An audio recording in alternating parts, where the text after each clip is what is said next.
Touch कर लूंगा। Suppose अगर वो नहीं भी मानते, लेकिन तो मैं फिक्र रिश्ता लेकर आई थी। अब वो समीन कर तुम्हें बच्चे की क्या सूझी? कमाल तुमसे बदजन हो जाए, वरना ये ना हो कि पर डाइवर्ट करो कमाल के ऊपर वक्त अपने बिजनेस के मसलों में लगा होता है। अपना माइंड थोड़ा फोकस करो।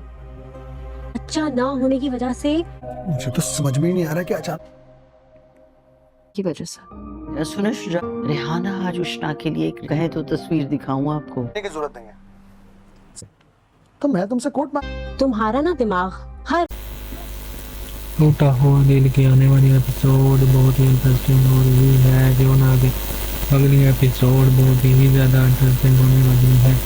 लाजमी इस एपिसोड को लाजमी देखिएगा।